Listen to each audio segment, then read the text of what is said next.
Hai Fighter of Fisik, ketemu lagi dengan Mr. Wijaya di channel Fun Fisik Fisikasi, channel yang membahas serba aneka fisika SMA terupdate. Channel ini saya persembahkan untuk pendidikan fisika di Indonesia.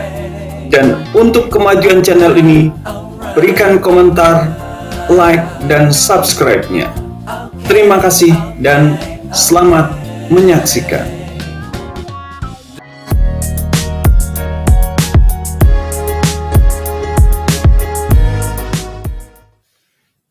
Ya, ketemu lagi dengan Mr. Wijaya di channel Fun Fisik Fisika Asik.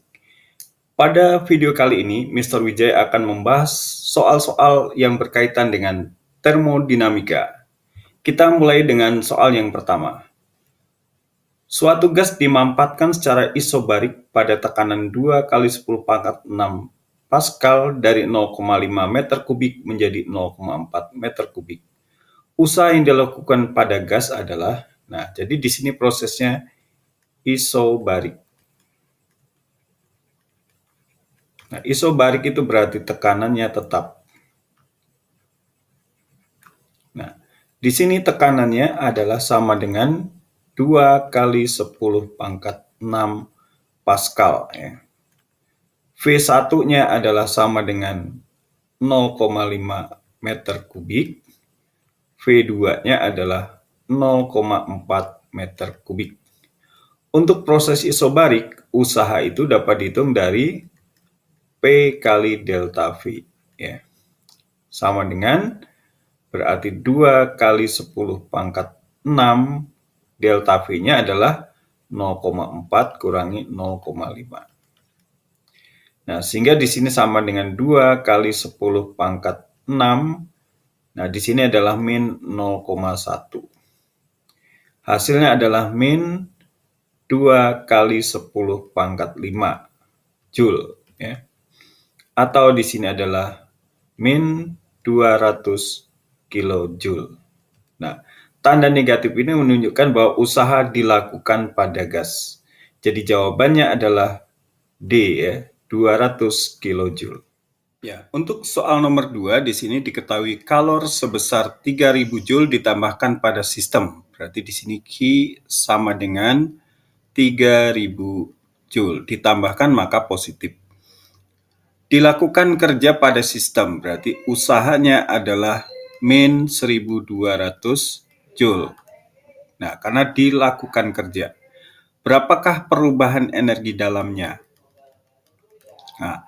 Kita tahu dengan hukum 1, kita dapatkan Q sama dengan delta U ditambah W. Ini namanya hukum 1 termo. Sehingga delta U-nya adalah sama dengan Q dikurangi W. Sama dengan 3000 dikurangi min 1200. Itu kan sama saja dengan 3000 ditambah 1200.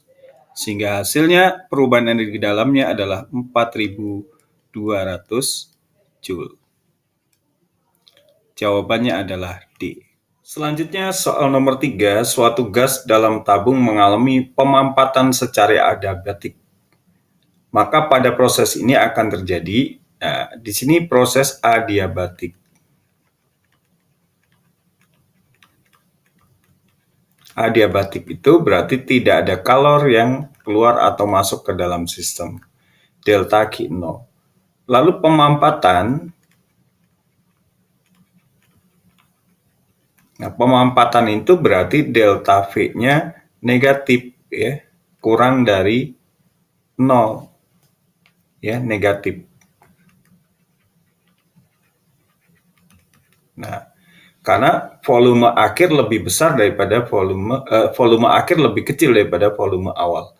Jadi volumenya berkurang. Jadi delta V-nya negatif.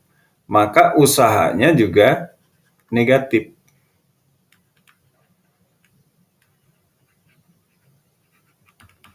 Usaha negatif juga.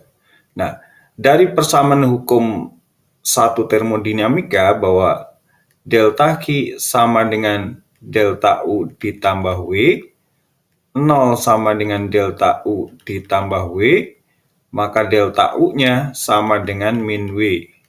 Tapi W-nya negatif nih, ya.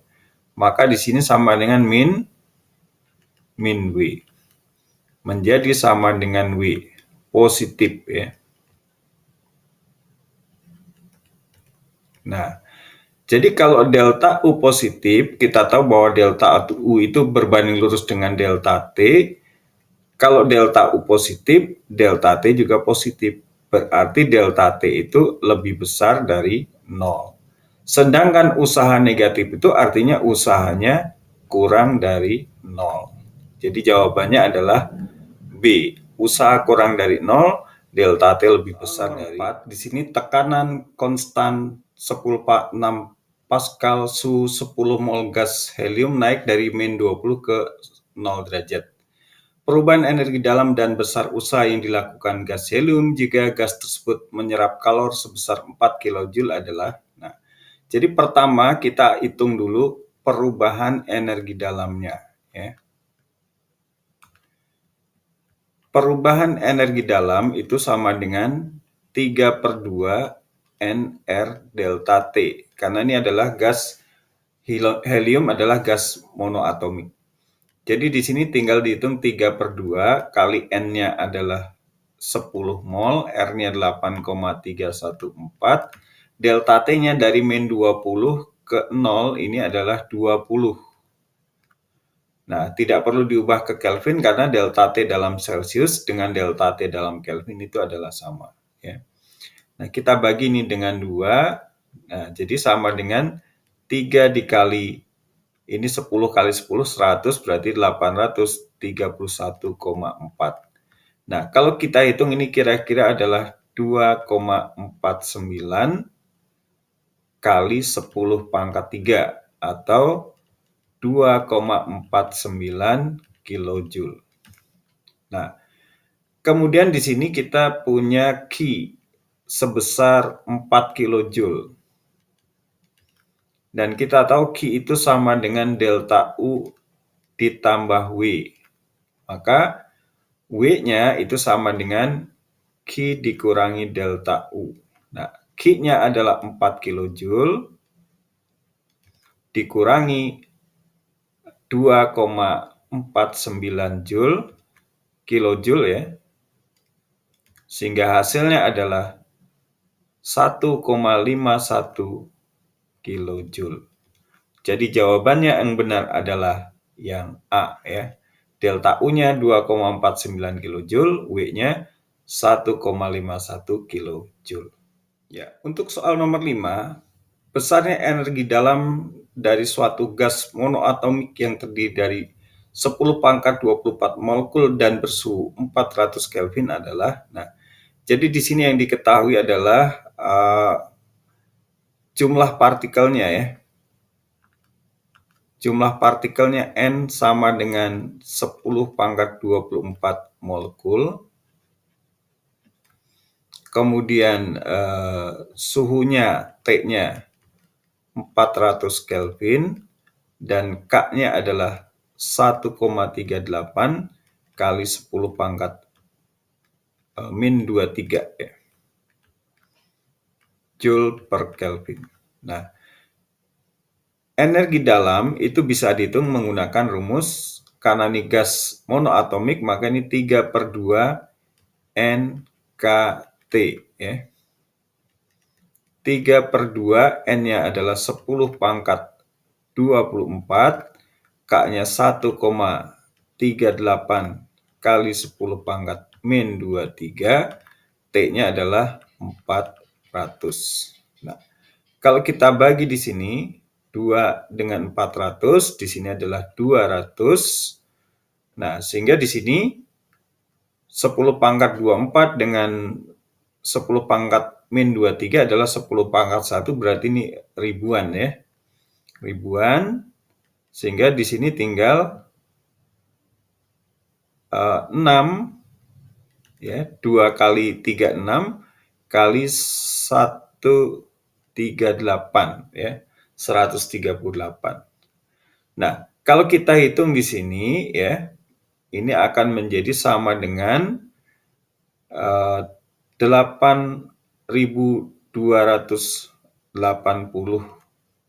Joule ya.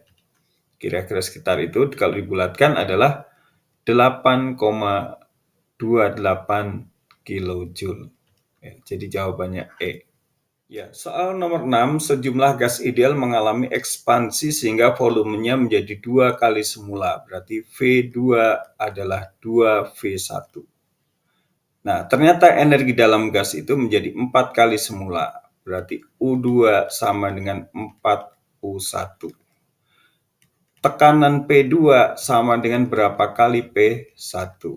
Nah, kita punya persamaan untuk energi dalam itu adalah 3/2 NKT, bisa juga 3/2 nRT, berarti U itu juga boleh pakai 3/2 P kali V. Jadi energi dalam itu berbanding lurus dengan P dan V. Jadi kalau U2 per U1 sama dengan P2 per P1, V2 per V1. Tinggal masukkan aja nih. U2-nya adalah 4U1 per U1, P2 per P1. Nah, V2-nya kita ganti. 2V1 per V1. Nah, jadi sini U1-nya bisa dicoret, V1 dicoret, 4 dengan 2 bisa dihilangkan nih, ini 2. Nah, sehingga kita bisa dapatkan bahwa P2-nya itu P2 sama dengan 2 dikali P1. Jadi 2 kali semula. Ya. Ya, untuk soal nomor 7 di sini diketahui 2 mol gas, berarti N-nya adalah 2 mol. Kemudian mendapatkan kalor, berarti Q-nya adalah 1297,14 Joule. R adalah 8,31 saja ya, Joule per mol Kelvin. Ya. Yang ditanyakan adalah delta T. Ya. Nah, prosesnya adalah proses isokorik. Isokorik itu adalah delta V-nya 0 ya. Berarti usahanya juga 0. Isokorik itu volume tetap ya. Nah, karena W sama dengan 0, maka delta Q itu sama dengan delta U karena W-nya 0 ya. Nah, sehingga di sini delta Q-nya 1297,14 itu sama dengan delta U untuk gas monoatomik adalah 3/2 N R delta T ya. Nah, jadi di sini 1297,14 sama dengan 3/2 kali 2 mol 8,31 delta T ya. Jadi 2-nya hilang. 1297,14. Nah, ini adalah sama dengan 3 kali 8,31 itu adalah 24,93 delta T. Jadi delta T-nya, kenaikan suhunya adalah 1297,14 kita bagi dengan 24,93. Nah, kalau kita hitung ini hasilnya adalah 52 Kelvin. Jadi jawabannya adalah B. Ya, untuk soal nomor 8 di sini mesin Carnot mengambil 1000 kilokalori dari suhu 627. Jadi ini adalah Q1-nya 1000 kilokalori, T1-nya adalah 627 derajat Celcius, itu adalah sama dengan 900 Kelvin. Nah, kemudian membuang pada suhu yang lebih rendah, T2-nya itu adalah 27 derajat Celcius atau 300 Kelvin. Nah, berapa kalori yang dikeluarkan? Q2-nya berapa? Nah, untuk mesin Carnot berlaku bahwa Q2 per Q1 itu sama dengan T2 per T1. Nah, maka di sini Q2-nya sama dengan T2-nya 300 dibagi T1-nya 900 dikali Q1-nya 1000 kilokalori. Nah, ini diperkecil ini ya, ini 1 di sini 3, maka Q2-nya sepertiga kali 1000 yaitu 333 kilokalori. Nah, jadi Q2-nya jawabannya adalah B. Ya, soal nomor 9, mesin Carnot menerima kalor dari reservoir bersuhu tinggi 900 Kelvin dan melepaskannya pada reservoir bersuhu rendah 495 Kelvin. Berapa efisiensi mesin Carnot tersebut? Nah, T1-nya suhu yang lebih tinggi adalah 900 Kelvin, suhu rendahnya adalah 495 Kelvin. Nah, efisiensi mesin Carnot itu adalah sama dengan 1 min T2 per T1 nanti dikalikan 100% untuk menjadi persen.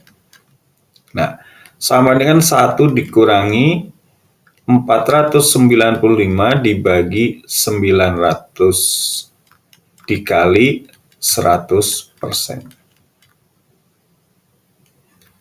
Nah, ini sama dengan 1 dikurangi, ini kalau diperkecil ini ya, dibagi 45 adalah menjadi 11 per 20 dikali 100%. Nah, 1 kurangi 11 per 20 itu sama aja dengan 20 per 20 kurangi 11 per 20, jadi sama dengan 9 per 20 dikali 100%. Nah, 20 dengan 100 di sini 20 dengan 100 dapat 5 di sini ya. 9 kali 5 adalah sama dengan 45%. Jadi efisiensi mesin Carnot ini adalah 45%. Ya, soal nomor 10 di sini mesin Carnot suhu tingginya T1-nya adalah 800 Kelvin kalau efisiensinya adalah sama dengan 40%. 40% itu 0,4. Nah, berapa suhu T1 sekarang ya? Kalau kita ingin efisiensi aksennya menjadi 50% ya, atau 0,5 ya. Jadi kalau suhunya 80, efisiensi hanya 0,4. Berapa suhunya supaya efisiensinya jadi 0,5? Di sini ada rumus yang cepatnya begini. 1 min efisiensi aksen kali T1 aksen sesudah nih ya, sama dengan 1 min efisiensi kali T1 ya. Nah, jadi di sini 1 dikurangi 0,5 dari 50% itu ya, T1 aksen sama dengan 1 dikurangi 0,4 dikali 800. 0,5 T1 aksen sama dengan 0,6 kali 800. Maka T1 aksennya adalah 480 dibagi 0,5. Itu sama aja dikali 2 ya. Sama dengan 960 Kelvin.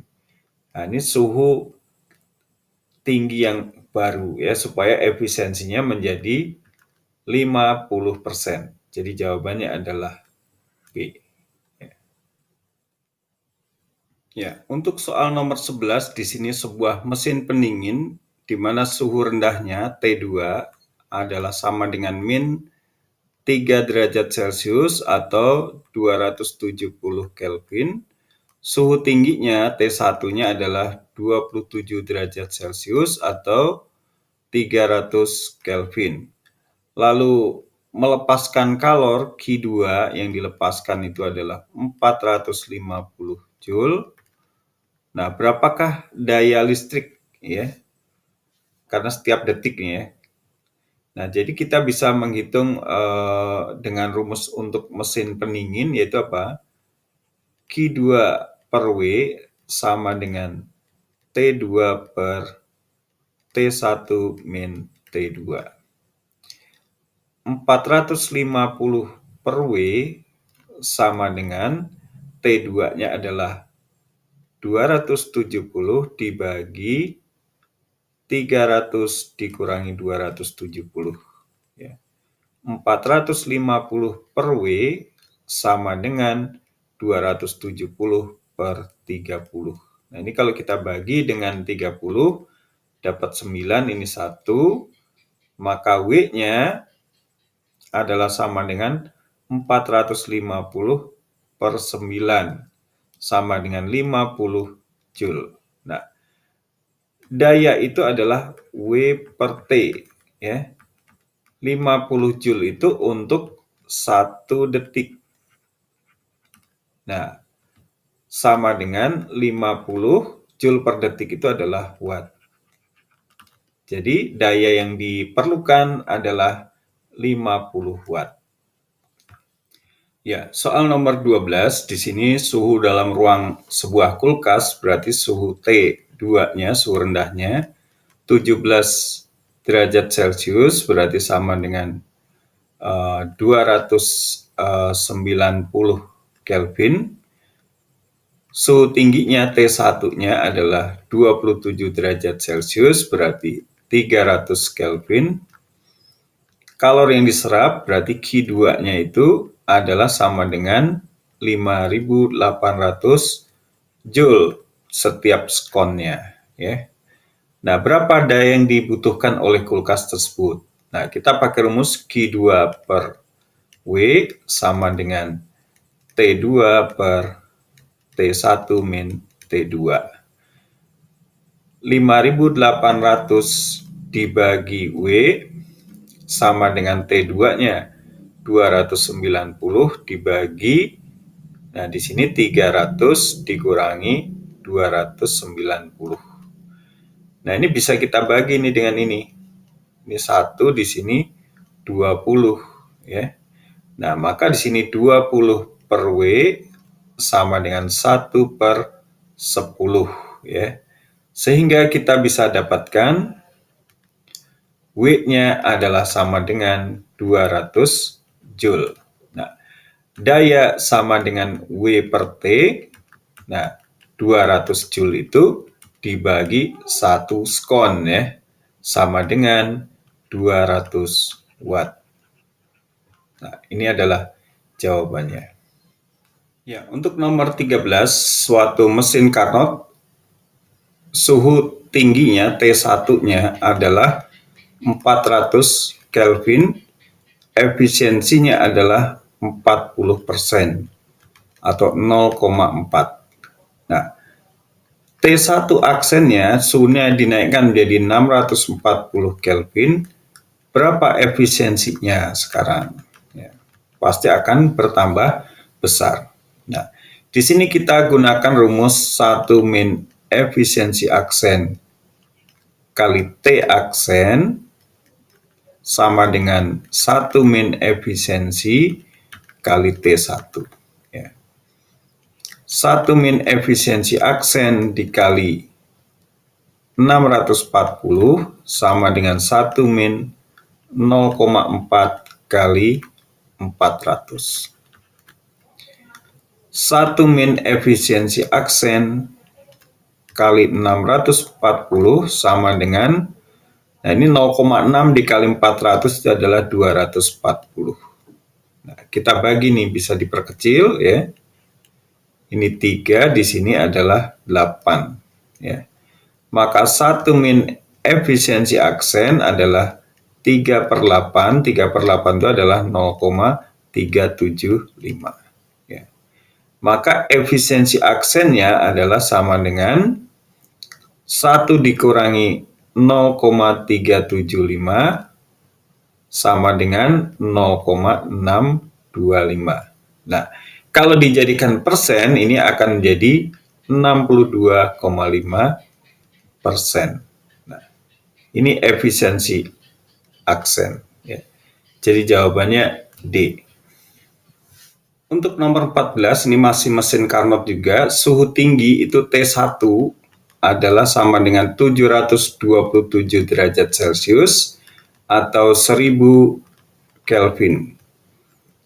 Efisiensinya adalah 30%. 30% itu sama aja dengan 0,3. Nah, suhu rendah itu adalah T2-nya berapa. Nah, di sini berlaku efisiensi itu adalah sama dengan 1 min T2 per T1. Ya. 0,3 sama dengan 1 dikurangi T2-nya. Ditanyakan berarti T2 per 1000. Nah, 0,3 itu adalah 1 dikurangi 0,7. Jadi T2 per 1000 itu adalah sama dengan 0,7. Ya.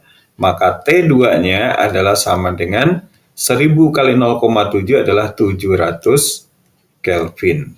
Nah, 700 Kelvin itu seperti 427 derajat Celcius. Jadi jawabannya D.